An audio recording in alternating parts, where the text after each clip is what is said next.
find myself today in Dallas, Texas. I'm doing a talk here tonight, and I'm at a rather infamous site in that right behind me is where John F. Kennedy was very famously assassinated.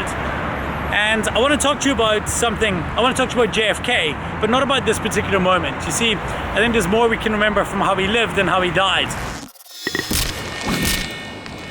And one of my favorite situations was the Cuban Missile Crisis. At least I love how it played out.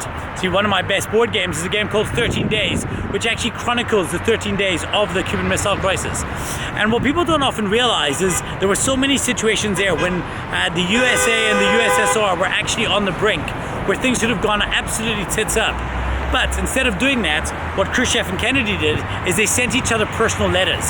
They actually mailed each other through the embassy and said, hey man, I know that bomber just went down, but that wasn't us. We didn't mean that to be an act of war. Please, let's just calm down and talk about this.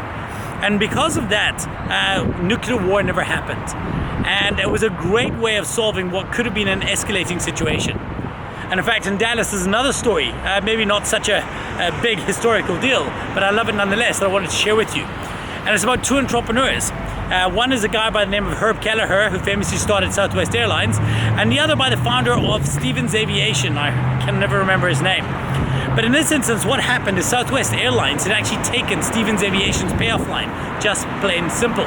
And in a letter written by the chairman of Stevens Aviation to the chairman of Southwest Airlines, he said, "Dear Mr. Kelleher, we love your new ads that use the clever, creative, effective, plain smart theme. We can testify to its effectiveness since we've been using it in our own ads for a long time. In the true fun-loving spirit on which Southwest Airlines was founded, we challenge you to a duel to see who gets to keep playing smart. Big old Southwest or little bitty Stevens. Please, no lawyers. We trust that you accept this challenge in the spirit intended. No litigiousness implied at all. We challenge you to sleeves up best 2 out of 3 arm wrestling match between you and our chairman. P.S. Our chairman is a burly 38-year-old former weightlifter who can bench press a kin air. Our chairman can bench press a squad of wild turkey and a 5 packs of cigarettes a day. He is also a fearsome competitor who resorts to kicking, biting, gouging, scratching, and hair pulling in order to win. When really pressed, he has also been known to beg, plead, whine, and sob piteously. Can your pusillanimous little wimp of a chairman stand up against the martial valor of our giant?" what happened? Well, they came together in what was called the Malice in Dallas. 4,000 people came to watch as these two CEOs duked it out, had that arm wrestle. Kelleher actually ended up losing, but in the end they decided that, you know what, we can both share this payoff line. So, why am I telling you this? Well, I guess more often than not, we're defined by how we react to objects. So often, and I know I do this far too much, I get into these fights on social media and I can see somebody saying something that bugs me. I could read it a certain way and I want to push the bomb. I want to press the button, write this terrible response, and that escalates the situation. And I realize that escalation should never be the goal.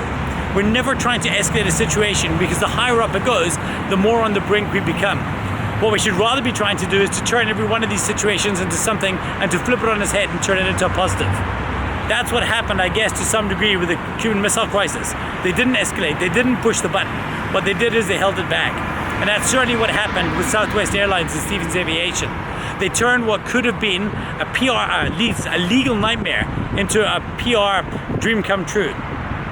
So my challenge is this, is react better.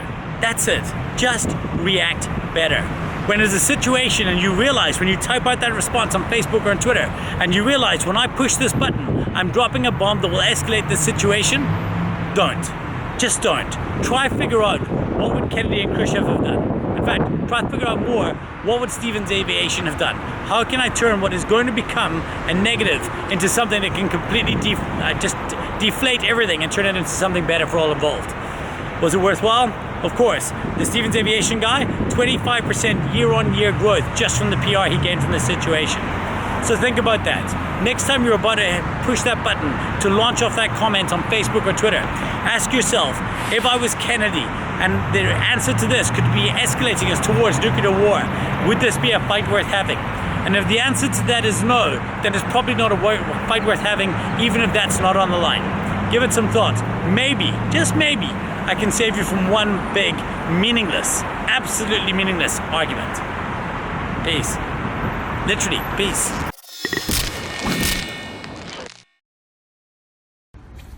Wait, before you go, 3 little things. I want this to be a dialogue, not a monologue, so please feel free to leave some comments below. Let's create a conversation around this thing, and let me know what you want me to talk about next.